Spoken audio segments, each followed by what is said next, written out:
When you think of an airline, you think of the big things. But our days are built around what's small, too. And for the last year, we've all been dealing with the biggest thing yet. A virus we can't even see. So as you return to the world, we're making sure you do so safely. Bringing you where you want to go, and vaccines where they need to be. Doing little things like wearing masks to keep you healthy. And larger ones, like putting people before profit. In ways big and small, the world has changed, but our commitment to getting you safely out in it, that never will.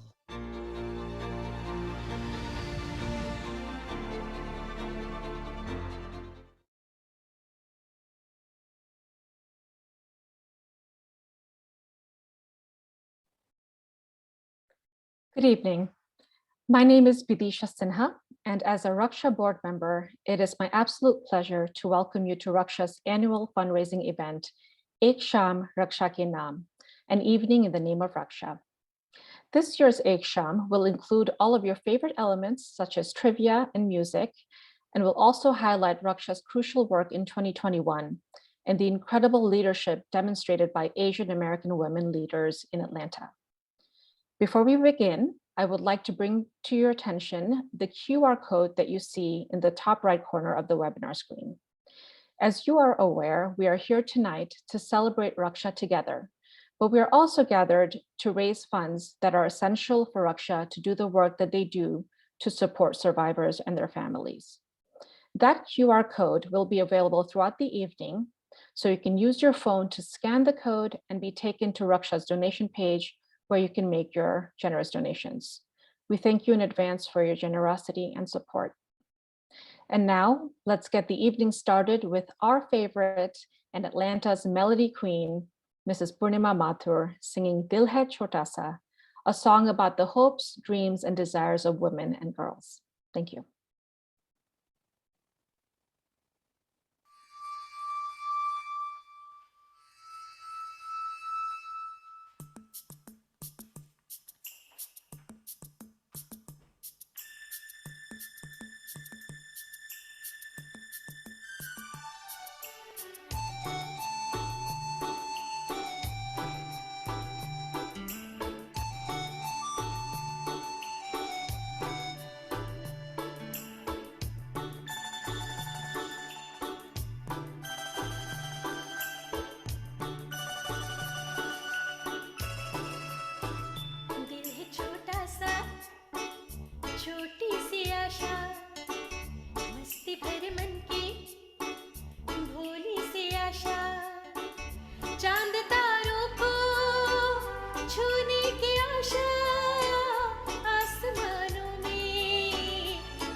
Purnima, that was amazing.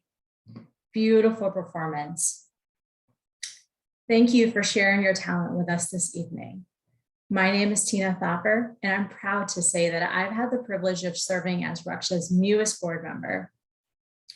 Now it's time for our first trivia question. In what month is Domestic Violence Awareness observed? You'll see a number of options on your screen.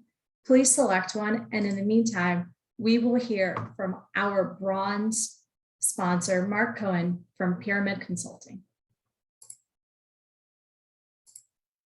Hello, I'm Mark Cohen, Vice President of Global Marketing and Communications at Pyramid Consulting. Since 2010, Pyramid Consulting has been a proud supporter of Raksha and their activities. When people are facing trying, traumatic, and difficult situations, Raksha is there, and Pyramid Consulting supports. We sponsor and fund Raksha's mission to promote a stronger and healthier South Asian community. Our employees are active members with this important nonprofit organization and volunteer their time and effort in fundraising and promoting Raksha's outreach events.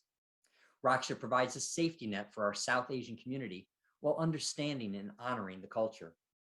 Being intentionally inclusive is a key tenet of our operations, and this applies to the way we do business and the way we interact with our employees, clients, and others. Providing opportunities for those from underserved and disadvantaged groups is important to us all. As an Asian Indian owned and operated global IT staffing and technology organization for over 25 years, giving back to the communities we serve and represent has been part of our DNA.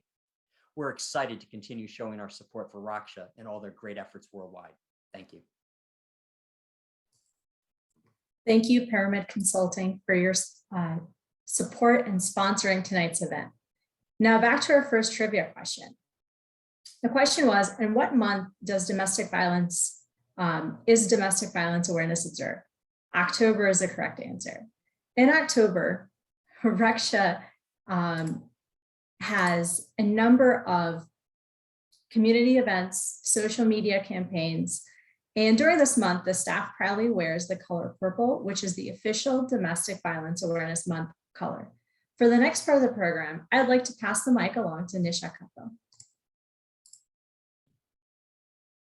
Hi, everyone. My name is Nisha Kapil, and as Raksha's board secretary, I'm delighted to present the Seeds of Change Award tonight. This award is named after Raksha's first therapist, Rita Patel Garcia, who helped grow our adult and children's counseling programming and has continued to mentor upcoming therapists and advocates throughout the years. This year's recipient is Shiona Devakar. She's a high school student in East Cobb and was so motivated when she learned about the global issue of period poverty during a school project that she took action locally. She organized a 2-week drive in December of 2020 under the name Soaring Doves to collect menstrual products. When she heard about Raksha's mission and the work we do, she decided to donate the products to Raksha. Shiona collected over 10,000 pads worth around $2,500. These products have been immensely beneficial to Raksha's clients, and thanks to Shiona's efforts, we now have enough products to last for a couple of years. We have been amazed by how this young woman took on an issue and stepped up to do something about it. Her determination and enthusiasm in organizing the drive and promoting it among family, friends, and community is truly inspiring. The drive also created awareness about Raksha's work among those who donated. So now let's hear from Shiona. Hello, I'm Shiona Devakar and I'm from Campbell High School. I'm honored and humbled to be awarded the Seeds of Change Award. It's crazy to think that all of this started out as a school project back in 8th grade, but when I realized the magnitude of this issue, I knew that I wanted to try and make a change. Period poverty affects 5 million people worldwide, and the stigma around this issue also fogs the solutions to fix this. Period poverty affects a woman's mental and physical health, and it lowers the self-esteem, and this isn't okay. Every woman should be able to handle their period with dignity and pride. I wanted to make a change, even if it is just limited to our community. When I was working with my family and friends to turn this idea into a reality, we created a nonprofit called Soaring Doves. We heard about Raksha and all of the things that they have already done to bring a change in our community, and we knew we wanted to work with them. We were able to collect 10,000 period products for Raksha. Of course, I didn't do this by myself. I am so immensely thankful for Anjali auntie, Bani auntie, my family, my community, and all of Raksha. This award humbles me, and it's a token of responsibility, and it motivates me to work with our community and bring about more changes. After all we have been through with the pandemic, our willpower as a community is what gets us through it all, and it is what will keep us going. Thank you. Thank you, Shiona. And now we have a word from our amazing board member and bronze sponsor, Bhavya Chaudhary, an associate. Hello, this is Bhavya Chaudhary of Bhavya Chaudhary and Associates Law. It is my pleasure to sponsor Raksha's annual event, Ek Shaam Raksha Ke Naam. Considering all Raksha does, helping people in the community with rental assistance, food, medical, legal, and all other assistance needs, this is the least we can do for Raksha. I invite and encourage all those who get this message to give to Raksha, even if it is $10. It goes a long way in enabling Raksha to help people in need. Thank you.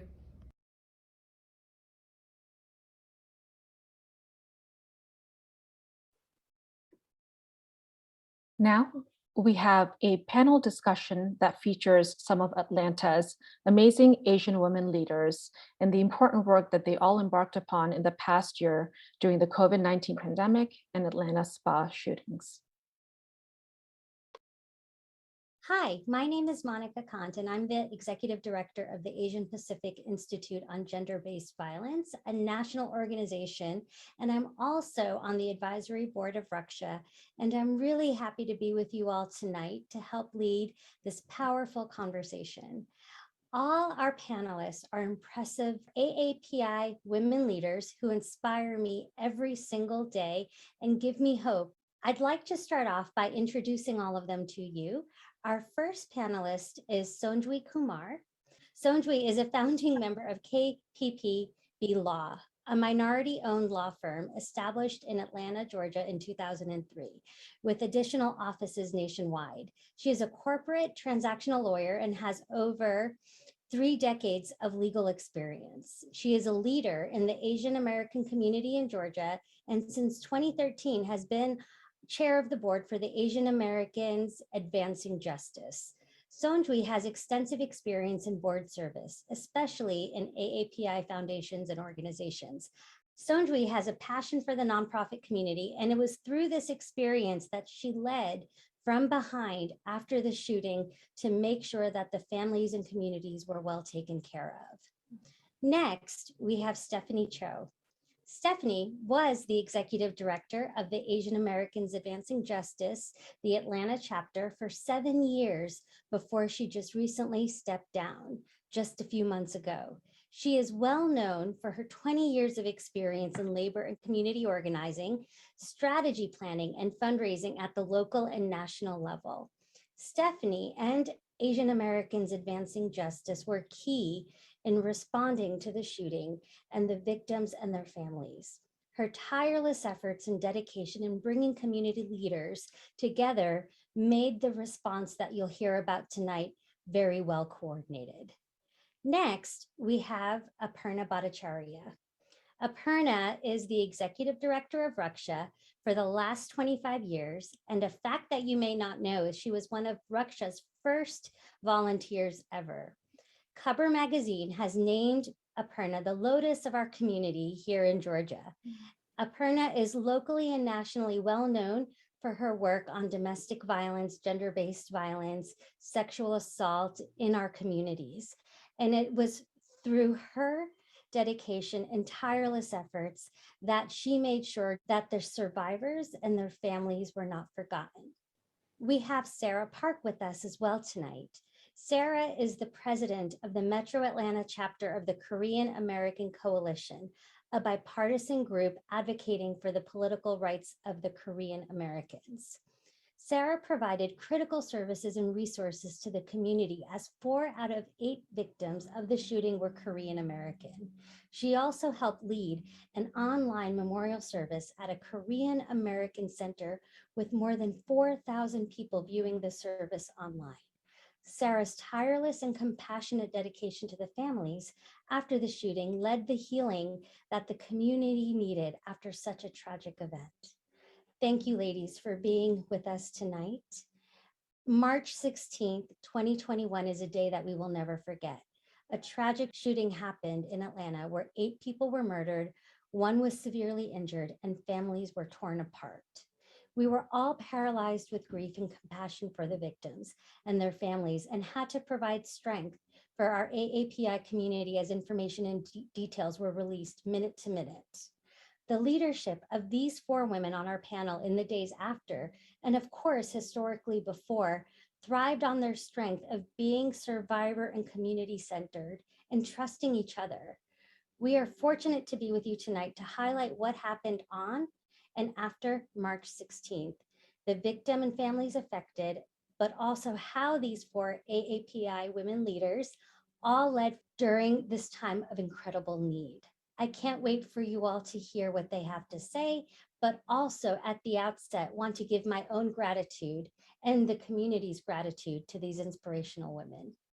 Let's start our program. So this question is for all. After the heartbreaking events of March 16th, all our panelists mobilized very quickly to connect with community leaders in providing critical support and assistance for victims and their families during a crisis situation. If you could, please tell us a little bit about that and what was happening behind the scenes. I was involved immediately after the tragedy, like all the fellow panelists here today. And we organized very quickly and broke into groups to focus on the needs of the families and the survivors on their financial and legal needs, as well as approach to the handling media requests. I personally focused on being available for families and survivors, and as well as the community leaders and advocate. They were already doing the work with their specialty.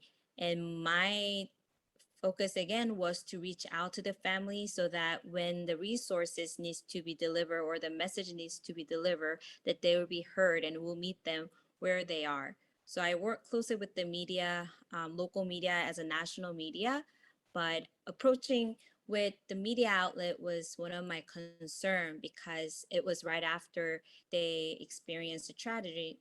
So with that angle, I think I was closely involved with the families and find them, see them, and be there for them every moment since day one. Aparna, how about you? What were your thoughts after the situation occurred and what was happening behind the scenes? I got a text early in the morning from Stephanie about a call happening within 30 minutes. And our whole thing is like, how do we show up? How do we get there? And how do we provide support? And hoping that like the background of dealing with victim assistance and advocacy could help and provide support in any way we could so that we could do what we needed to do for the families and those impacted. Stephanie, your organization was in the heart of what was unfolding. What was going on for you behind the scenes? Because of the age of many of our staff, they were friends with the kids of the families. And so together the night of the shooting, people obviously were calling and texting and trying to figure out just all the information we could. We decided to have a community meeting. We gathered as many folks as we could ad hoc, right? And it included, social service providers, obviously everybody on this panel, and attorneys and anyone, right, who wanted to help. And then, we just really quickly triaged the situation, had a whole media situation, plus people in different languages to do the outreach. Different folks were assigned different family members just so that we could keep everything going, because unfortunately the impact was so widespread. A lot of times it was only talked about in the media that it only impacted, or the focus was about the Asian Americans that were impacted, but it was actually quite large, the sort of scope of folks, and that included Latinx community and also Black communities here too, and white communities. So for us, it was just to make sure that people understood that we were there for all folks, not just the Asian Americans. And then, as everyone knew, the national folks and organizations across the country and even globally were contacting folks to see how they could help. And so it was a little bit overwhelming, but it was, again, trying to make sure that people were protected because of everything that we knew that was happening with the families, and to really honor and center what they wanted. That's tremendous. And Sonjwi, your perspective as a board member of Asian Americans Advancing Justice was also critical. Where were you and what were your thoughts as all of this was happening as well? Of course, we had the benefit of having wonderful community leaders like Aparna and Stephanie and Sarah on the ground talking to the families. I think I was feeling sort of a sense of responsibility of where we fit in, what we should do next. That call that next morning, I think it was a Wednesday morning at 8 o'clock, was just so powerful because it seemed like everybody was there. And it was just a weight. It was a weight that, something needed to be done, and who was going to do it and how were we going to do it. And there's definitely grief. There was a lot of disbelief. The evening before, when I first heard, I honestly, I didn't believe it. I didn't believe the number of people that were killed. It just seemed unreal that this was happening in Atlanta. I mean, Georgia had been so much in the focus for other things the past few months before that. And now all of a sudden it just seemed like it was too much for us to bear at that moment. But that morning, I felt, that everyone came together, that everyone who needed to be present was present. Stephanie, I'm going to direct this question to you. In the early days, right after the shooting, you had mentioned so many folks had reached out, but what did you realize were the needs and the challenges?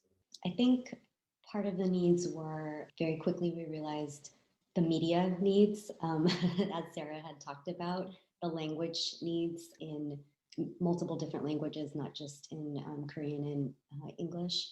There were different economic concerns given who was impacted. There was also immigration concerns. There were concerns around just basic needs like housing, jobs, those kinds of things. I think there was also the issue around the sort of hounding or crafting of how the narrative was going to get laid out and how people were going to be identified, and giving people respect and honoring what it was at the time that people wanted. I think there was a move to sort of like, without checking in with folks, national folks, to say like, say their name, right? Like say their name, say it loud. And I think when you're thinking about the Asian American community, maybe you want to check in. Is that actually centering what it is that the families want at that moment, right? And we had talked to some families that had gone to some vigils and they felt really uncomfortable about it because of the way their mom was being talked about, And so going back and giving that information to the national groups, right? And to the local groups, like, hey, I know you were thinking you wanted to do an event like this, but this is the impact that it's having on people. And so just being able to relay that information back to, anyone who was wanting to help, I think was really helpful, so that people were like trying to honor really what was happening. In the very beginning, I think it was maybe focused too much on, I think, the shooter at the time. And then it started to focus more back on the families and the individuals.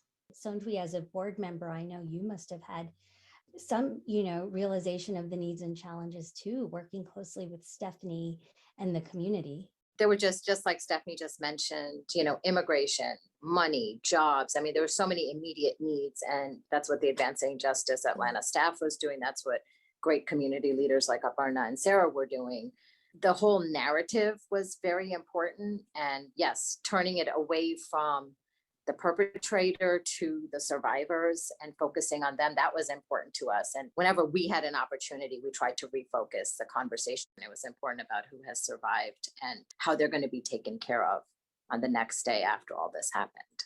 What was your North Star? Sonjwi, I'll ask you first, and then of course, Stephanie, if you'd like to add anything as well.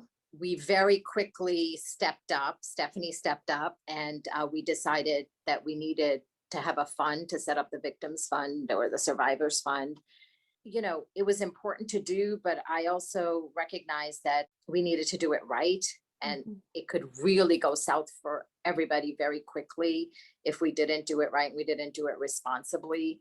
So the North Star was definitely a focus on the families. But once this money started being collected, a great responsibility towards how that money was handled and how it was distributed. And then you think it should be easy to collect money and give it to people who need it, but it's really not. It's a really hard job. And it's not something we had ever done before.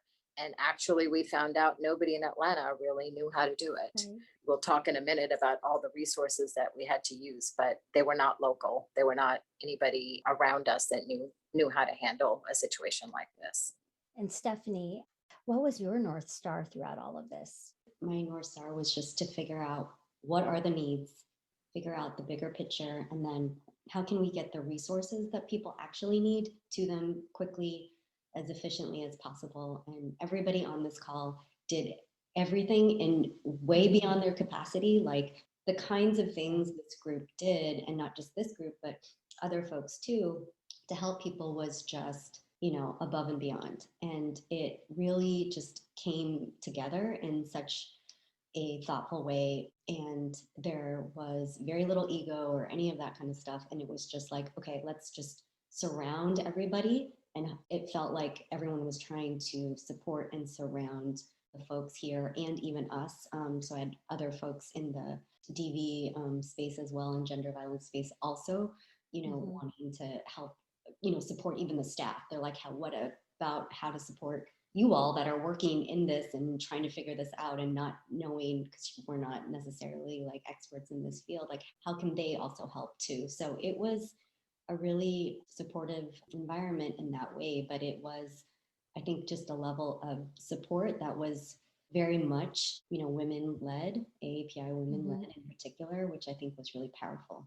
Sarah, how were you dealing with your own grief, as well as sharing the grief of the family and community as well? I'd love to ask you first, and then also Aparna. At first, I had to sense all the emotion that everybody was across the nation was feeling, and they were sharing, because everybody wanted to do something, but they were asking the same question. And at the same time, I kind of had to monitor where locally or nationally what people wanted to do without really communicating enough, just because everybody wanted to do so much. So I think the beginning stage, I try my best to just sense what local level, what everybody was feeling. But then I quickly realized that it was a time that we need to focus on the victims and their needs, right? And how their life just been shattered, violently shattered. And while I wanted to justice and do something right collectively, but I definitely wanted to give them a respect and space, also the peace and comfort that they deserved. So it wasn't about API community at first. I think it was more of individual who were affected, that who lost their mother, wife, husband, and sister, and their pain, even though it was far beyond what we could feel, but that was what I was going through the most, to try to process it with the community so that we can lift up the families and survivor who are in the midst of everything. So a different transition, but working with community definitely helped, and getting support from family and my faith definitely helped.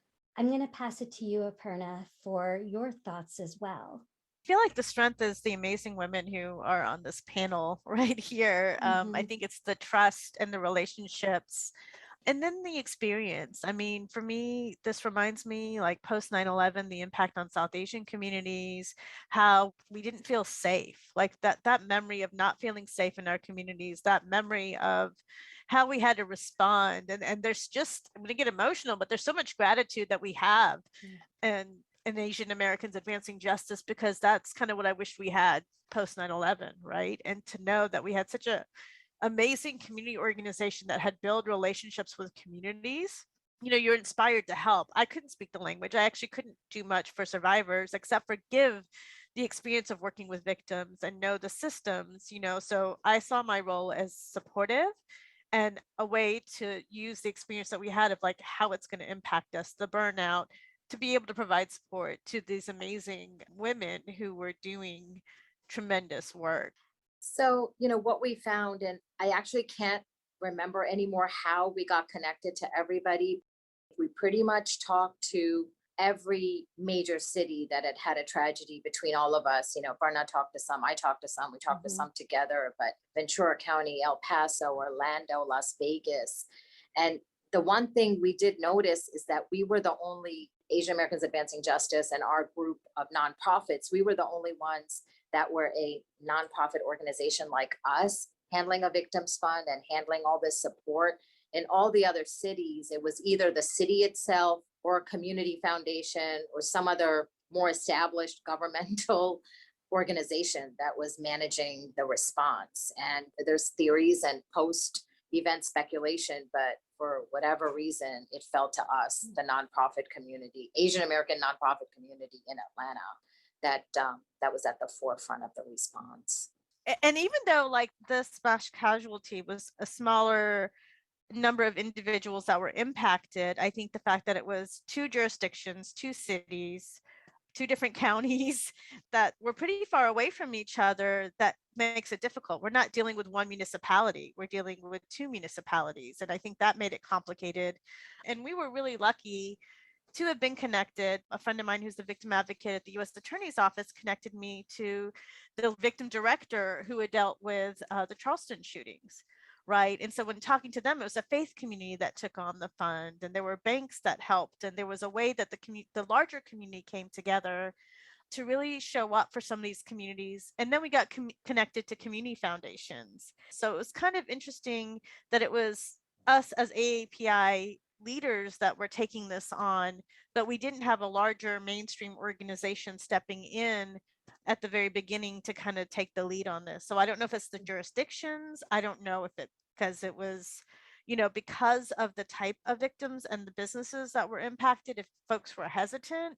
I don't know any of that, but it is complicated, right? And because the distrust in the system, maybe we, needed to take it on, because a lot of the community members would not have trusted mainstream community or law enforcement based on who they are and where it happened. The response and generosity across the United States to support and donate to the families was tremendous.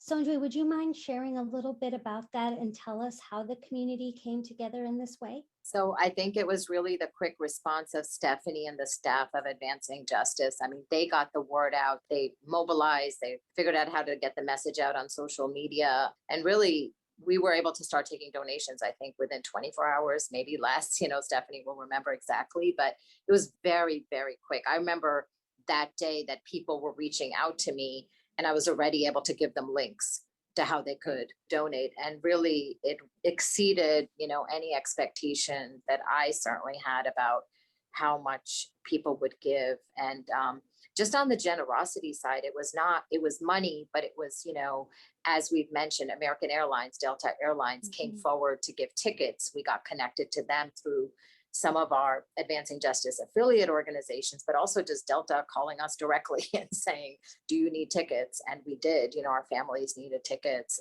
Also, these other cities that have dealt with mass shootings that we mentioned, they provided resources. They gave us roadmaps on, what you have to do for IRS purposes, what you have to do within cities to get what you need as a basis by the legislatures to have enough of a basis to make this an exempt process through the IRS.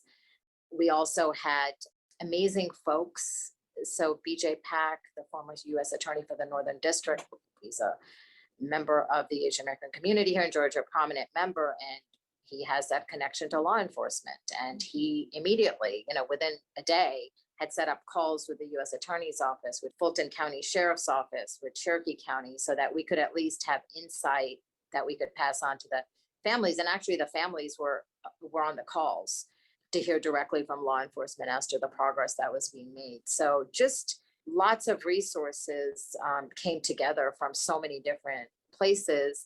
I do want to mention the National Compassion Fund. It's actually a little terrible that you have to have a nonprofit whose entire focus is helping people manage victims funds for casualties of mass gun violence, but that's them. That's the National Compassion Fund.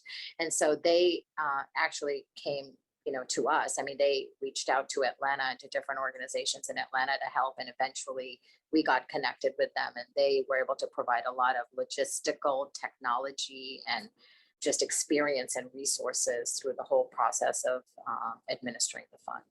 Many of you mentioned throughout this evening that the response was a group effort and that this was the right moment in time for you all to handle, a big crisis like this. Can you explain that? Our community came together in an amazing way, but it wasn't by a just a chance. For a year, our API community worked together across a number of issues like immigration, voting rights, voter registration, serving community when are in need, especially during pandemic. And also at that time, we had just completed the most thorough count for the 2020 census and voter registration for the election. So the network was established and it was in place. And we knew people who were tirelessly working behind the scenes. And these years of seed work and relationship, trust, the build upon, we were definitely able to quietly come quickly together and organize and create the responses that addresses several and very immediate needed issues that we were facing. Like we've been mentioning all throughout the night, there are some great leaders in Atlanta and Southeast, including ladies here tonight. And it was just amazing experience to be on their speed dial 24/7. It was morning and night, right? Working with local people, international, national people, and just be on standby with these wonderful leaders that just do this for living. It really humbled me down, and I can't be more proud of how Atlanta came together, although it was for a tragic reason, but I'm very grateful for that. I was part of the movement. I'm still with them every day. So I'm going to switch gears just a teeny bit. Stephanie, this question is for you because I myself saw you in the news on CNN, on local news speaking. As mixed messages and untrue messages were surfacing about the victims, their work, the spas, how did you respond in line with keeping true to the reality of the situation and the dignity of the victims and their families? I think that we talk to them. I mean, just like anybody else, if you've never had media training, you're like, what should I say? And different people were getting caught off guard. Different people were just getting media, were getting their phone numbers, cell phone numbers. And so then they would say, like, I said these things, I don't know what I said or how I said it. And so it was just a little bit of some media training to talk to some of the families about what is the message that you want to really put out. And then trying to figure out, like, this is the story that I want to tell about my mom. This is the story I want to tell about my sister, or I actually don't want any press. Can you deflect it for me? And can you move me? Can you help me dodge these kinds of situations? Or can you pretend that I wasn't there? That's part of it too. Some families feel, and at different times, we're very welcome to speak to the media and put that message out there. Some people did not, which is totally fine. And so just being able to do that. And then I think we were in a situation also where we were invited to speak to the president and vice president when they came down too. They were planning on coming anyway, and then, they sort of changed their plans. And so that was an interesting meeting because it actually did not have any of the families. And then the White House did offer, to call, and they did write letters and that kind of stuff. And they were really outreaching and trying to figure out ways to connect and stuff too. And I think they were really trying to do their best with it. And so during that meeting, I felt like it was most important not to talk about policy or to talk about politics at that moment. I felt like it was more important to read statements from some of the family members that wanted to relay something very particular to the president and vice president. And so I just read those statements. Sonjui, I'm going to pass this to you. Many AAPI organizations nationwide felt demands from their own communities in wanting to help and wanting to respond and wanting to contribute. What feedback would you give to groups, private corporations, nonprofits, anyone out there really, if there's an active response to a tragedy unfolding, happening at that moment? You all handled it pretty well. So, there was this conflict between wanting to get the right message out, using the moment to educate and to uplift the stories of the families, as Stephanie was saying, but also not having the resources or the time to do everything.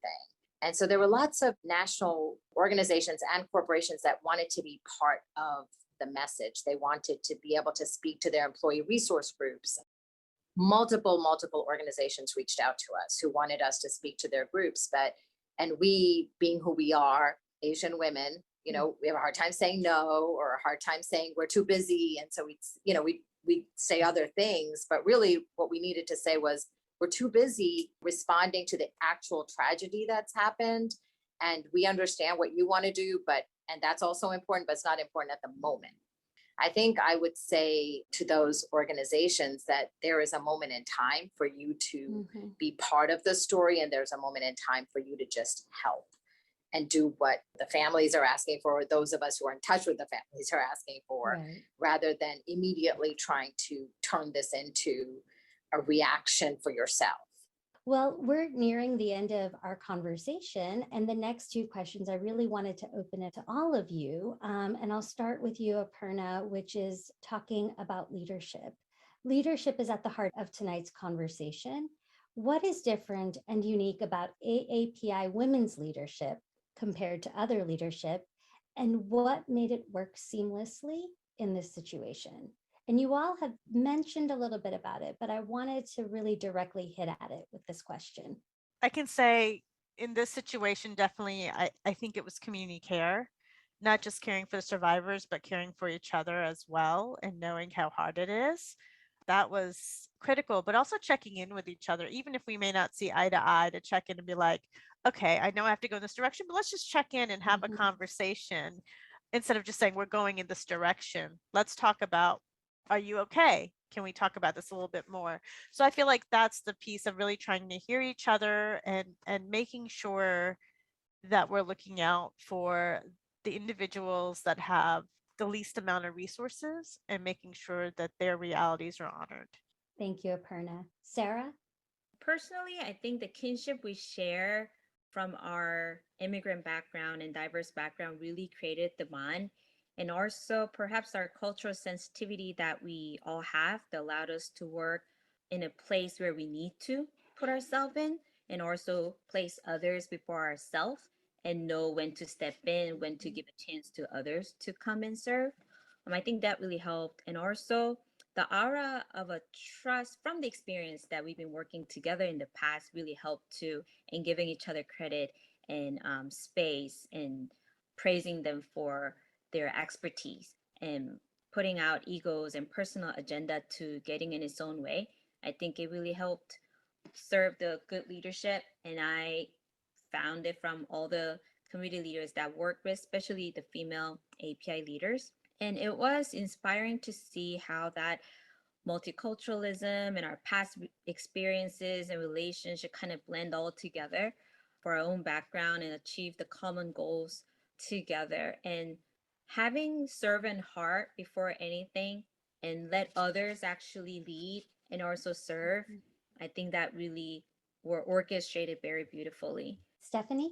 I know everybody, like everybody knows each other, right? But this is not the first time that we've worked together in time sensitive, political, and hard, and all sorts of different kinds of events. And so, because we had built that relationship beforehand, this wasn't some sort of like transactional thing to come together. It was, these are women that I trust more than anything, and I know that when we're dealing with a ton of sensitive information, I know I can trust them. They can trust me. We can move together on different things. I know they will handle things. I know that they will be obviously sensitive. And of course, they're going to figure out the right thing to do in that moment. And so there's just so much trust there, I think. And so I think that was probably the thing. I mean, I don't even know if Sanjui and I even had that much of a conversation if we should do the fun. We were just like, yeah, we should do the fun. I mean, I feel like that there wasn't that much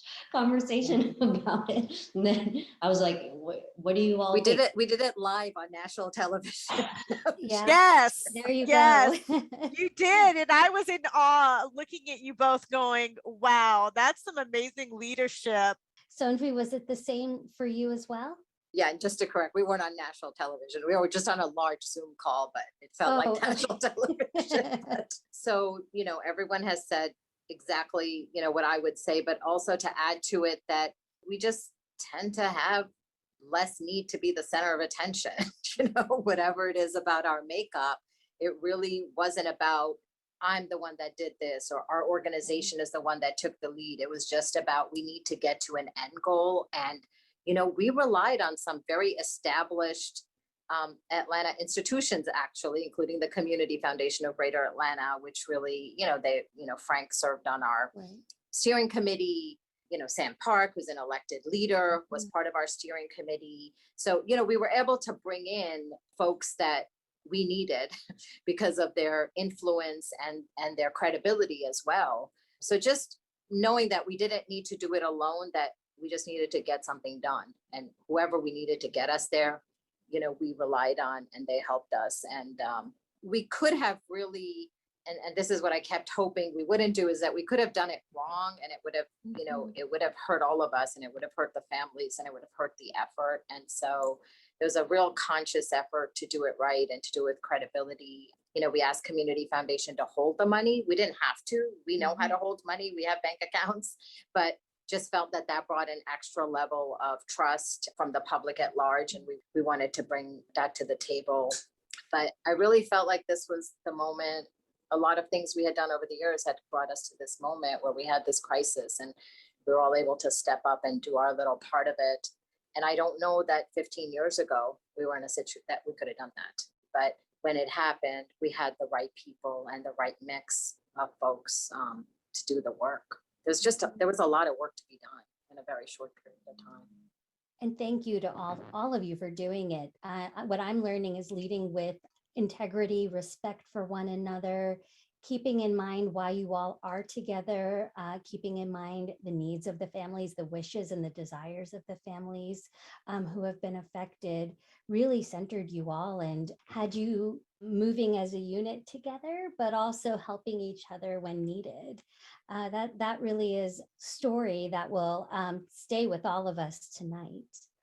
My final question, of tonight and of this evening, is this conversation still important? Why do we still need to keep talking about this? And what are your biggest takeaways when you reflect? Aparna, can I start with you? Sure. I mean, one of the reasons I wanted the conversation was, number one, to highlight women's leadership and the importance of it. And then we look at even the DAs in the different counties, it was women led, right? We have women taking on a whole lot of work, and yet it was women that were attacked and killed. And of course, we had men that were, of course, killed as a result of it, but the targets were women, Asian women. And so I think that's important to keep in mind, because the violence isn't ending. As Sanjui so beautifully said, is that it's sad that we have to think about planning for these tragedies and that there's organizations that are doing this. But even a month after this happened, there was the FedEx incident, which impacted the Sikh community. So I think, none of this is going away, and we need to keep having conversations, but also we need to keep creating that blueprint for the future, because we know this is not going to be the only incident, and we need to continue to build the network. Thank you, Aparna. Thank you also for your longstanding work for our community. Stephanie. I mean, white supremacy is still alive and well, and we're seeing it in so many different ways. And as Aparna said, I mean, the target was, Asian American women, and we're in the South, and this is still, an uncomfortable place, right, for Asian American women being in work, just in work sort of situations. And then I think one of the things that a reporter had asked me once, like during the sort of height of it, they were like, oh, are you getting a lot of, supportive emails or supportive this? And I was like, yes, I am. But my increase of hate mail and sort of like doxing has really increased as well. So that same level of support that was happening that I was talking about, like, felt like different folks were, wrapping their arms around Atlanta and us that were working on stuff. It was also at the same time sort of heightened hate mail that was happening, right? And, telling me to shut up and a bunch of other things. So I think that there's this part where I think it surprised for some reason the reporters because they were like, why is that still happening? I would think that that would be the opposite. And I was like, no, because it's highlighting it and I'm not being quiet and I'm on the news and all this kind of stuff. And so it still is this point where how far have we really come, after the tragedy, given everything that's happened? Have people already forgotten what all happened in this year, literally in Georgia? Like, I think so much about 2021. This has been a huge year for Asian Americans in Georgia. And so the highs and the lows, really, really low, really, really high. And so I think for me, like when I think about the future, it's like, what do we really want out of this moment? How can we advocate for something that's really, really more transformative? Because it's not going to change unless we push something really, really radical, dramatic, transformative, because we actually have that ability to do it now. So we might as well. Thank you, Stephanie. Sarah, I'm going to go to you next, and then Sonjwi. We'll end with Sonjwi. I think everybody touched upon it, but again, it's just never ending. We just have so much work to do, and we have a responsibility to bring our divided community together, not just API community, but just as a national, because after all, hate is a universal problem, and we just have to tackle it together. And we'll only be able to do that through the trust and building relationship together, showing up, standing in solidarity, like showing up for other communities and their issues as well. It's just like the work that never ends. It's important because people who are in it, who are doing the work, is so wonderful. And I enjoy that. And I look forward to just continue to do the work together and walk beside them and just make this bench to bring our Southeast and Atlanta the place where our vulnerable population can thrive and be safe. It's just not enough. There's just so many reasons that we just have to continue it and hope we can use this practice to tackle down other challenges as well. And we're just stronger together, especially for API community. And we've done so much. We came so far, but we just still have a lot more work to do. So, and just so grateful for these community leaders and volunteers that works tirelessly. And I think that will amplify the voices that needs to be heard in the world, so we can, at the end, that we can all come together to work on the issues rather than be divided. Thank you, Sarah. Your words hit my heart. Thank you. Oh, you're welcome. Sonjwi. Yeah, absolutely. So I think 9 months later, we, just like everyone said, none of the problems are going away. We've had tens of mass shootings since then in different communities. And, although we didn't do everything perfectly, I think we did a lot of things well. And I think we can continue, we can learn lessons from what we did right. And folks that come after us can look at what we did and the things that worked well. But I think mostly people lost their family members. People were grievously injured. People had trauma that they're still dealing with. And I think it's important to never forget that and not become desensitized to it. Mm-hmm. And I think if we don't, if we just move on to the next thing, we may forget what actually happened. What actually happened was a horrible, horrible tragedy at our doorstep. And people like Aparna and Stephanie and Sarah and all our colleagues, stepped up and tried to make things as best as they could under those circumstances.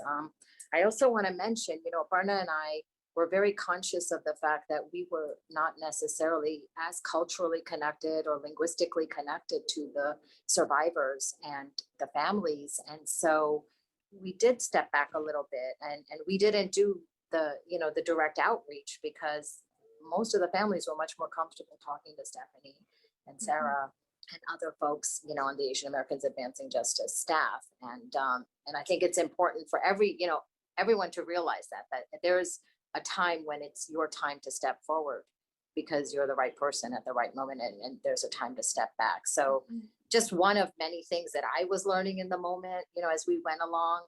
And I hope we never have to use these skills for anything else like this in Atlanta, but maybe we can help others. Maybe we can help other cities. Maybe we can be like the El Pasos and the Ventura counties and the Charlestons that came forward to help us, you know, pass some of those learnings along. But I'm deeply grateful to all of you. Monica, of course, you served on our steering committee, so you were not out of the process. Everyone else, the rest of us, we were part of the working group, and we might look back on this as one of the moments that really worked. You know, we all came together and it worked under horrific circumstances. Thank you for that, Sonjui. And, you know, the biggest leadership lesson is, you know, stepping back and letting others be the ones to lead forward. And you really, by your example of how a leader should operate, set an example for all of us every single day. And are there any last words? I have one thing that I would like to share because I wanted to be the best assistant to all the leaders that were doing the great work. As much as I wanted to stay behind, just help out with logistics, be next to the families and survivors, one thing that I was able to experience was the families and friends at these arrangements, or whenever I had a chance to be with them or meet them where they were, they definitely mentioned that they were grateful for the community that existed that they didn't know about before, that they feel cared for, that they feel that they want to give back once everything gets settled, how they wanted to be part of this community that existed that they didn't know in the past. So it really touched me. And those are the moments that I would like to share with all the community members and leaders. They're doing the hard work, tireless work, but not able to hear that closely. Thank you, Sarah. It was an honor to be here with you all tonight to highlight AAPI women's leadership, especially our 4 panelists tonight. I'd like to turn it back to the rest of the program for you.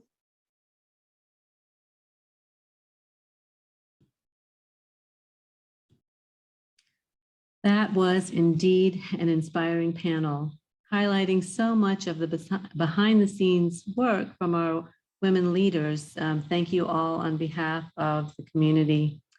And now it's my pleasure and honor to present the Ramesh and Vijaya Bakshi Community Change Awards. The Bakshi's leadership in holding the first fundraiser 22 years ago to support Raksha's mission is actually why we even have an Ek Shaam event today. This year, we're honoring community leaderships and partnerships, which are best exemplified in response to the Atlanta spa shootings, as you've just heard from our distinguished panelists. Our awardees tonight represent the trifecta of board, nonprofit, and community leadership. It's through these types of holistic collaborations that we truly make change. All of our awardees tonight not only uplift community, but uplift other women leaders every day. They are dedicated to making lasting changes for vocal, thriving, and engaged Asian communities. Raksha is so proud to honor Asian Americans Advancing Justice Atlanta and Sarah Park as our Community Change Award recipients. First, we'll recognize AAAJ Atlanta. This civil and voting rights nonprofit organization was able to pivot and adapt to meet the needs of the crime victims and was fully there to support the community. Let's hear from Sanjay Kumar, board chair, and Stephanie Cho, outgoing executive director of Advancing Justice Atlanta. Thank you so much. Again, my name is Stephanie Cho. I'm the outgoing executive director of Asian Americans Advancing Justice in Atlanta. And we just are so thrilled to get this award along with other comrades in this fight. Raksha has been such a wonderful support for us as an organization, especially through this trying time. And Aparna herself has just been such a wonderful mentor to me, supportive fellow ED, friend, and just really helpful to me and the rest of the staff and board at Advancing Justice Atlanta. So thank you so much for this award. It means so much in this year in particular as we struggle through and give light to all those that we can. And Sanjay, do you have more to add? And Stephanie, you really said so much that I'm thinking, but I'm Sanjay Kumar. I'm chair of the board of Advancing Justice Atlanta. And really on behalf of all our board members, on behalf of the steering committee and the working group that worked on collecting and distributing funds to the families and survivors of the victims of March 16th, we accept this award in the name of all of those folks, and especially the staff of Advancing Justice that did the hard work of staying in touch with and supporting day to day all the survivors of that horrific incident. Raksha is really a jewel in Atlanta's nonprofit community. I have known and worked with Aparna, many of those 25 years that they have been around. And it is an organization that continues to do the really difficult work within our community, and they could use all your support and help. We are really thrilled to be recognized by them in this way. And again, thank you for this award and support Raksha. Thank you. Thank you, Stephanie and Sanjay. And now announcing our next recipient of the Community Change Award, Sarah Park, who you also heard from our panel. Sarah serves as Community Engagement Coordinator and was confidential executive assistant to District 1 Commissioner Jace Brooks in Gwinnett County. She's an active board and advisory member of Crosspoint Church, Access with the American Jewish Committee and Children's Healthcare of Atlanta. She recently served as co-chair of the Southeast United States Korean Census Complete Count Committee. Sarah is also a graduate of Glance Gwinnett, Leadership Georgia 2017, and has been accepted to Leadership Gwinnett 2022. As you heard about earlier, Sarah worked with AAAJ Atlanta Victim Fund Working Group and Steering Committee for the March 16th tragic shooting. She was instrumental in providing supportive assistance for the victims, survivors, and their families, continually volunteering her time and effort and organizing the community. Thank you so much for being with us this evening, Sarah. Thank you. Good evening. It is my sincere pleasure to be here with you all tonight. I'm overwhelmed with gratitude to have been selected to receive this award. Thank you all so much for being here to share this occasion. I'm so honored to have my work recognized in this way by Raksha.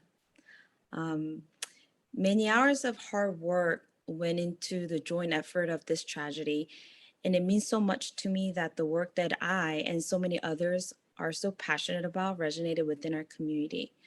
The recognition is not something that I did alone, and there are many others who deserve to share in this word. I would like to thank Stephanie Cho with AAAJ, Sanjui, CPACs, Raksha, and other organizations for their leadership and quick action, as well as those who provided financials and emotional support, as well as legal expertise along the way. I would also like to thank my family and friends for their love and support throughout this sad yet critical journey as our API community continue to make stride each day towards equity and justice. I would also like to thank the local medias that work tirelessly morning and night, and it was a great role that we just couldn't take lightly, and I'm grateful for that as well. Last but not least, thank you all again. And thanks to you, Aparna and Raksha, for offering recognition to community organizers like myself. I hope that this recognition of my work can serve as an inspiration to others in the field. Remember, if my work can make a difference, so can yours. I'll continue my effort for many years to come with our community members and leaders and volunteers. Once again, I'm truly humble and appreciative, and thank you all, and good night. Thank you, Sarah, and congratulations. Thank you for your outstanding leadership and activism. We really do appreciate it. To our attendees, if you've not yet had the opportunity, please do take the time to donate. The QR code is on the screen, and Aparna has shared the link as well. Donations assist Raksha clients in many ways, such as legal services, counseling, and rental assistance, which takes us to our second trivia question. Raksha's clients face hardships related to housing. From January to October of this year, Raksha was able to provide what dollar value towards rental assistance? Please make your selection on the poll. And in the meantime, we will hear a word from our gold sponsor, Romil Bal, CEO of Core Wireless. Hello, my name is Romil Bell, and I'm CEO of Core Wireless, headquartered here in the Atlanta area. We've been sponsors of Raksha now for a few years in a row, and the main reason for that is that the values of our organization align strongly with the kinds of things Raksha does. Diversity, equal opportunity, safety, and of course, well-being, which are imperative to providing a strong and healthy environment for our employees, and therefore to be able to apply those values to give back to the South Asian community at large is personally very important to me, being from South Asia, but also important and well aligned to our company. In fact, speaking of how well Raksha aligns with our company's community initiatives some more, the first thing I'll say is we obviously do different things, cores in many, many countries across many continents. And so obviously we encourage people to find community initiatives that represent the local needs, but they are all aligned. They are all aligned under the umbrella message of IoT for good, or Internet of Things for good. That's the business we're in, is enabling Internet of Things solutions, from presenting to the King of Spain and other dignitaries our drone-based solution to deliver critical materials to hard to reach rural places, to our Sage Greenbush customer, to our Halo Collar customer, which we just launched for a pet tracking device for dogs with Cesar Milan at MWCLA. We do good in many, many ways. And actually, we also support the United Nations Sustainable Development Goals, SDGs, which were established back in 2015 by about 193 countries. And the three core elements of that development are economic growth, social inclusion, environmental protection. But we've chosen to focus our social responsibility efforts on the good health and well-being parts, as well as, of course, industry and innovation. And so aligns very well with the kinds of things Raksha does. If I had one message for the South Asian community, I would just say that while a lot has been done, and while organizations like Raksha continue to do so much, and we're so thankful to them, much more can be done both personally and professionally to make sure we're making more progress. Only when everyone globally really recognizes that this kind of violence, or really violence of any kind, is unacceptable, can this problem be eradicated. And we're here, we want to work together, educate people from an early age. Core is delighted to sponsor Raksha, support a stronger and healthier South Asian community. So thank you very much again for all that you do, and very happy to be a part of it. Cheers.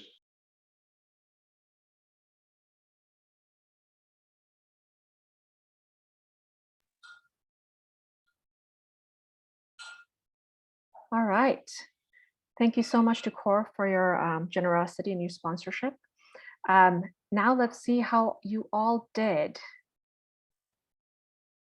Okay, so the correct answer is that Raksha was able to provide $100,000 towards rental assistance for survivors and their families from January to October of this year, which is just incredible. And again, is just one example of where and how far your donations go.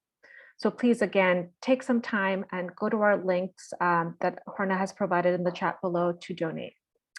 And now I'm excited to announce the winner of this year's Himmat or Courage Award, the inimitable Monica Modikant. This award was created to honor the courage of survivors, partners, and community members who speak up or provide pathways for healing, empowerment, and justice. Monica is currently the executive director for the Asian Pacific Institute on Gender-Based Violence. Prior to this role, she had been the executive director for the Georgia Asylum and Immigration Network, also known as GAIN. In this role, Monica had the division to create the Victims of Violence program to help meet the immigration needs of many of the survivors we work with. Although she was the executive director of another nonprofit at the time, Monica always found ways to uplift Raksha's work in the community and within the law firms in her network. She served as Raksha's board president from 2008 to 2010 and currently serves on our advisory board. Monica has worked with a number of Raksha's clients over the years, many of whose cases were extremely difficult. She has been an incredible resource and partner for Raksha, has always lent a listening ear, and has gone above and beyond to make sure survivors' needs were met. We thank you, Monica, for everything that you do for us, and congratulations on this well-deserved award. Thank you so much to Raksha for tonight's award, the Himmat Award that I'm receiving. It means so much to me and deeply touches my heart. Courage is a common theme in the DV work that we do every single day, whether you're an advocate, a lawyer, someone who works at a shelter, someone who responds first line. Courage is something that we see every day, and it fuels us to even work harder. I have been an immigration rights attorney for more than 2 decades, and I have represented many clients over the last 20 plus years.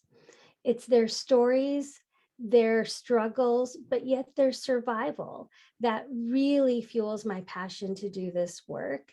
There is no way that I could hear one story and not be impacted deeply by what I hear and not admire the clients for what they've been through. My final hope is that as a community, we can display himmat and courage when we see violence happening in our community. We see our clients, our survivors displaying himmat.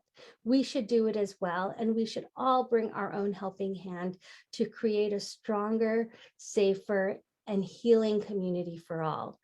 Thank you to Raksha again for this wonderful award. I will hold it deep with me, and thank you so much for attending tonight.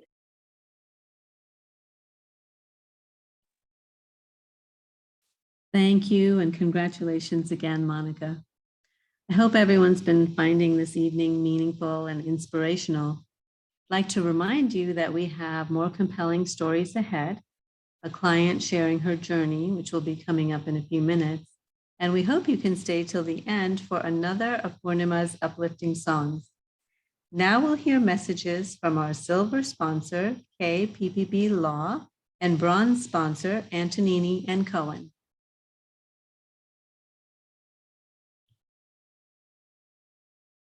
Hello, my name is Ritu Gordon, and I'm an attorney with Kumar Prabhu Patel and Banerjee, also known as KPPB Law, here in Atlanta. I am so fortunate to be a member of a law firm where we stand collectively for a healthier, safer South Asian community as a part of a healthier, safer Atlanta community. We are a minority-owned law firm here with roots in Atlanta and in the South Asian community. So we really understand Raksha's mission, its vision, and it's an important work in energizing resources to shine a bright light where there might be darkness. This might be, providing a safe space for somebody who doesn't have one, or paving a path to justice for someone who is experiencing injustice. We all want to live in a world where an organization like Raksha is not needed. But the reality is that more people do need Raksha in Atlanta. This is why our firm has supported Shaam Raksha Ke Naam for years now, decades. And we really hope that you will join us in supporting Raksha so that they can continue their very important work in helping to heal and strengthen the South Asian community in Atlanta. Thank you.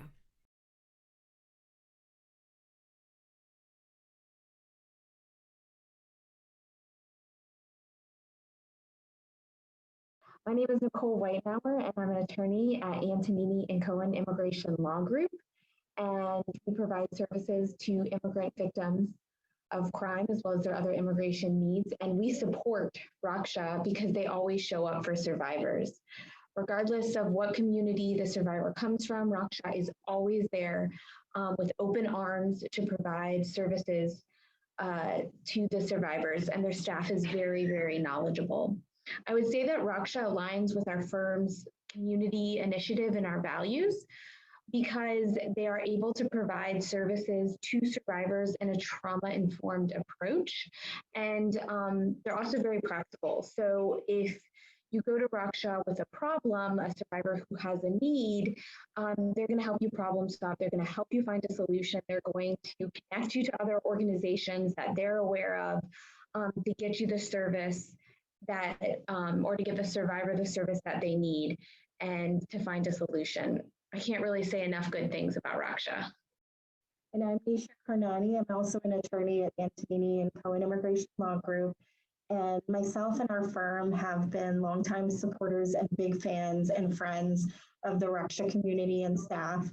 We help a lot of immigrants and especially immigrant survivors of domestic violence, and including folks from the South Asian community who are survivors. And Raksha has always been there for us and for our clients. And we see every day the impact of having the support, the referrals, the counseling, the shelter support, help with getting reports for immigration cases. We have seen, and I've personally handled for the last 20 years, cases where Raksha has been the difference in someone getting status, getting safety, getting healing. We've seen so many wonderful success stories, and I just can't imagine our community without Raksha. And we are so thankful for Raksha for all they have done for each of us personally, for our firm, and for the community. And we encourage folks to support Raksha and understand that there really is a need in the community for the culturally sensitive and appropriate services. And the needs of a survivor, especially an immigrant survivor, are very complex. There is need for employment assistance, for immigration assistance, for family law assistance, for translations, for transportation. The needs are very great, and Raksha meets them all and wonderfully. And I just can't say enough of the many, many folks that I know personally who have been touched and their life has been changed through Raksha's services. So as Raksha's friends and supporters and recipients of their generosity and care, we are so thrilled to celebrate Ek Shaam with you guys. Thank you so much. Thank you again to all of our sponsors and our community. The image you see on your screen is a detailed description of how your donations have helped our clients from January to October of this year. Through donations, Raksha's clients have received rental assistance, emergency care packages, as well as legal, mental health, and youth empowerment services, and so much more. Please consider donating to Raksha tonight. And as a reminder, there are many employers who are willing to match employee donations. Please consult with your tax advisor for possible unique 2021 charitable tax benefits. Next, we will hear one survivor story. The voice of survivors is critical to Raksha's work. It may be difficult to hear about the acts of violence in our survivor's journey. As we hear our survivor story, I want to provide a disclaimer that her story may be emotional, and I encourage you to take care of yourself. Thank you. Hi, my name is Nirupama Muniswamy Sharadama, and I am here to share my experiences in the hope that the information I have to give will be helpful for victims of domestic abuse, especially immigrants that might be on an H-4 visa or a dependent visa. My husband and I dated for about 7 years before we were married. We met in graduate school. We came from very different backgrounds, but his values seemed to match up with mine. He almost felt like the yin to my yang. We complemented each other's personalities greatly. So when it came time for marriage, it just felt like a very natural transition. I believed that it was going to be perfect knowing this person. He was very supportive of me in every way possible, professional, personal. And I strongly believe that that would be the case post-marriage too. But then I think on the day of the wedding itself, I started seeing changes in my husband. They were subtle, but they grew over time. One of the first things that I noticed after marriage was that he withdrew financial support, and I had quit my job.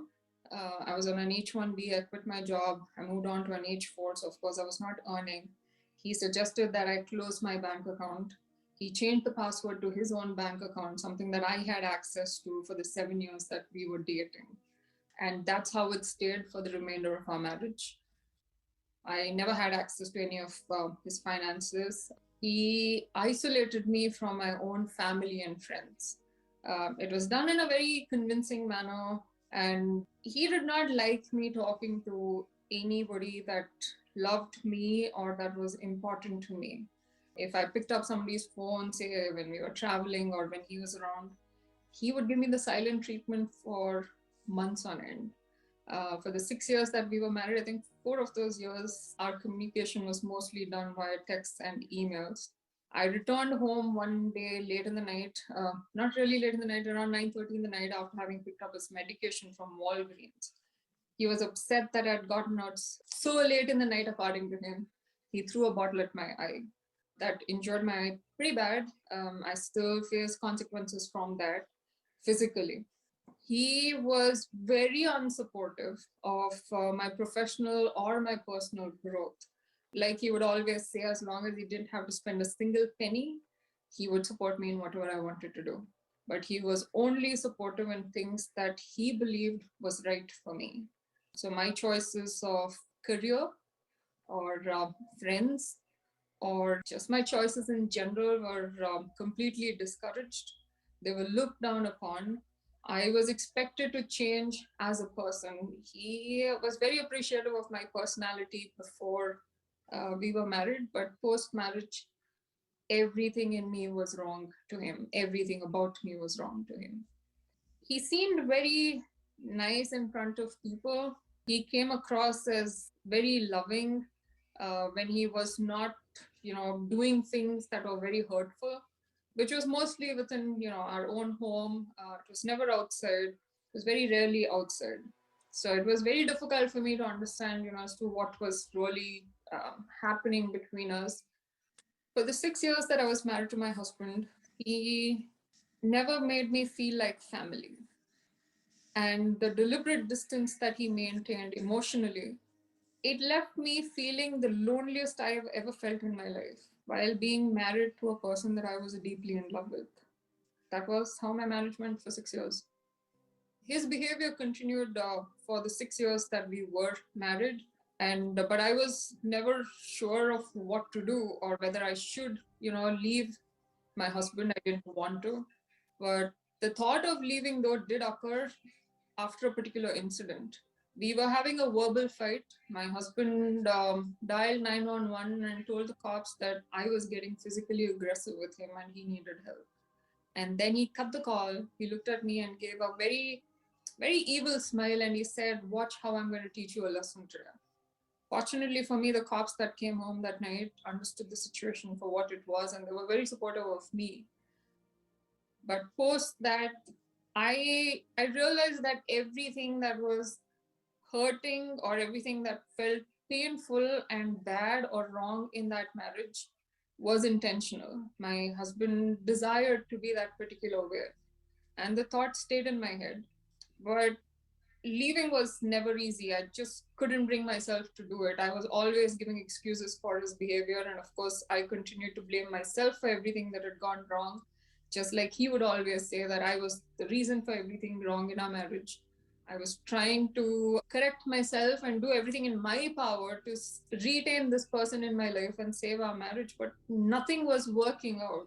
I reached out to a friend at the time and I told her what had happened. She suggested that I call Raksha.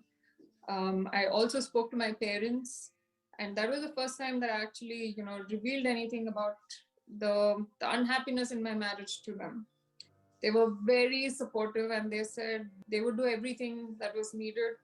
so I could do what was right for me. But I didn't know what was right for me. I didn't know what I was going through. So when my friend suggested that I call Raksha, I did call Raksha. I got in touch with an associate of theirs, Anjali. She was a very patient listener. She did not question the credibility of my story at all. Up until then, I had been surrounded by my husband and his family and friends, none of who believed what I had to tell them about him. She was very trusting of me. She did not rush me into anything, but she helped me analyze my situation and understand that what I was going through was actually abuse. That put a lot of sense into whatever I was experiencing because it was impossible for me to understand otherwise. And post that, my parents supported that I leave my husband on a particular day. He got physically violent with me. He had done that a few occasions in the past too, but it had gotten to the point where he just wanted to be physically violent to control. I've seen happy marriages in the past, and the one that I was in didn't seem like a happy one. It wasn't right, and that physical violence to control me wasn't right. I decided to leave, and after I left, I was in a really bad place immigration wise. I was on an H4 visa that was going to expire soon. I really did not know what to do. It was one of the reasons that I'd also decided not to leave my husband for, I think, at least for 2 years. I waited because I didn't know if there was any options for me at all. So post leaving my husband, I called Anjali again and I told her that I needed help. She directed me to an attorney by the name Nisha Karnani. She was fantastic. She was super compassionate. She understood what my challenges were. She is very experienced. She helped me not only retain my immigration, she guided me in everything that I had to do to become independent visa wise and get my own work visa. So I was no more dependent on my husband. Had I known, that there were options like this available, I think I may have left earlier. But Nisha was very helpful. She was a champ. She was a warrior for me. After I left my spouse, I also had to start learning to do my taxes. I had never done my taxes. It was always handled by my husband. So I reached out to Anjali again and I asked her for help. She directed me to one of their volunteers by the name Vladimir. Vladimir was the sweetest. I did not have to explain anything to him. I just told him that I was Raksha's client. He has been helping me with my taxes ever since, and he's always very cooperative and available to answer questions to do with finances. And all of this was very helpful. Raksha's associate has and continues to be available to me even to this day. It's very difficult to navigate the entire system or just situations when you're in an abusive situation, and having a team that is open to helping you. They don't know who you are, but they support you every which way possible. And I think I've reached a stage where I've regained my self-confidence, and I made peace with the fact that everything that happened, and I am where I am today because of the support of a lot of people and a lot of hard work that I have put in. I appreciate myself for it. I have set professional and personal goals, and I work really hard at achieving all of these. I try and keep myself happy and surrounded by just good people as much as possible. And I would love to tell individuals that might still be in an abusive situation that you're important. I think a lot of people forget that, especially when you're in an abusive situation. It's very difficult to understand that you matter. And I want them to understand that they matter, and that there is help available out there for you to reach out to, and just be able to, get yourself away from this person who doesn't care about you and who will do everything in their power to destroy you physically and mentally. And you should seek help to analyze your situation, if nothing else, and find out, what would be the best route that you want to take.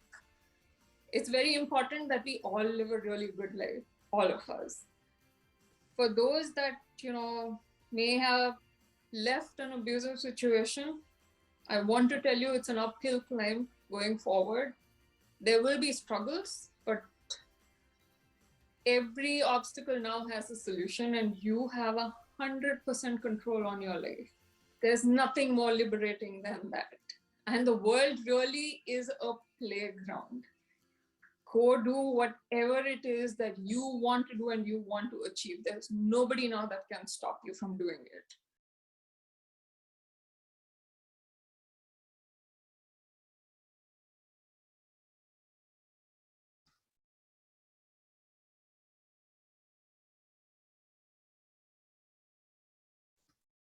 Thank you, Nirupama. As always, it is so powerful to hear the voices of survivors and to hear their journeys.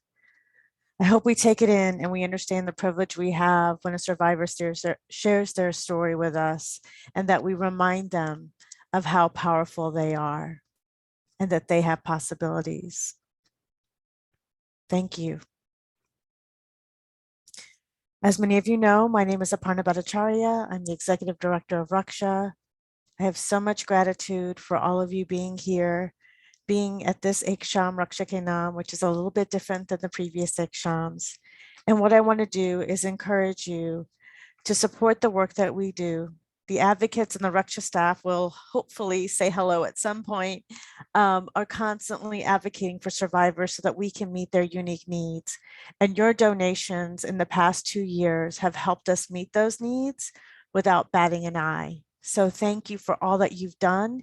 And I just want to let you know that survivors are still facing the impact of COVID and are still needing rental assistance, needing food, and needing medical supplies.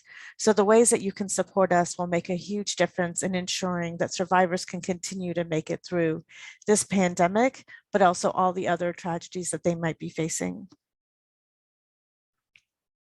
I'm going to lead us now in reminding you that your donations matter. And then we're going to follow up with a final song from our illustrious Purnima Mathur. And again, she is sharing a song that is about self-determination, the ability to hope and make the small and big sacrifices to follow your dreams and follow your own path. The name of the song is Badal Pe Pyan Hai. Sorry, I'm such an ABCD, but it is a beautiful song, and I hope you will walk us through this, and then we will be followed by messages from our sponsors. Thank you so, so much for being with us here tonight.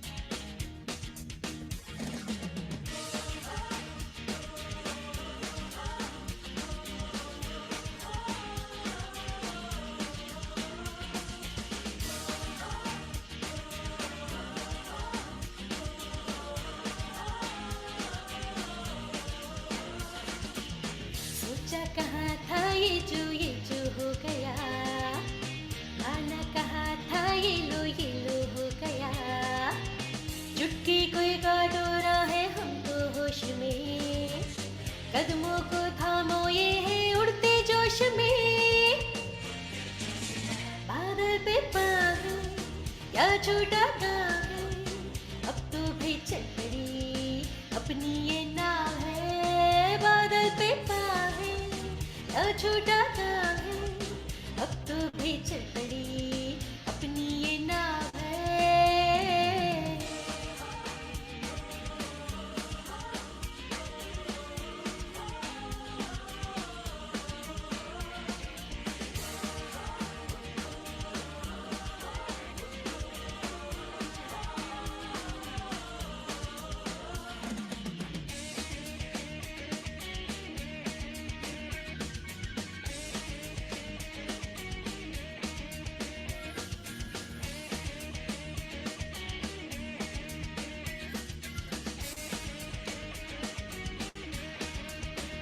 चल पड़े हैं हम सफर, अजनबी तो है डगर, लगता हमको मगर कुछ कर देंगे हम मगर, ख्वाब में जो दिखा पर था छिपा बस जाएगा वो नगर, ये बादल पे पाँव है क्या छोटा गाँव है, अब तो भी चल पड़ी अपनी ये नाव है, बादल पे पाँव है क्या छोटा गाँव है, अब तो भी चल पड़ी अपनी ये नाव है।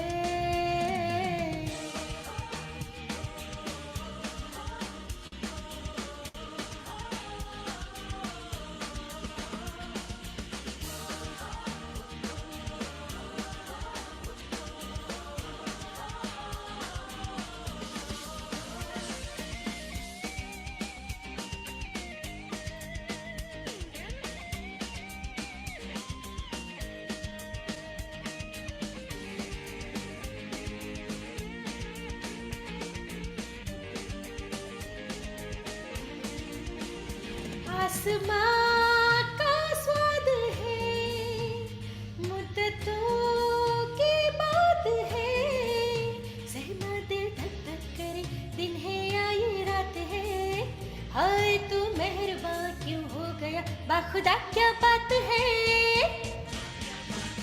बादल पे पाँव है या छोटा गाँव है, अब तो भी चल पड़ी अपनी ये नाव है, बादल पे पाँव है या छोटा गाँव है, अब तो भी चल पड़ी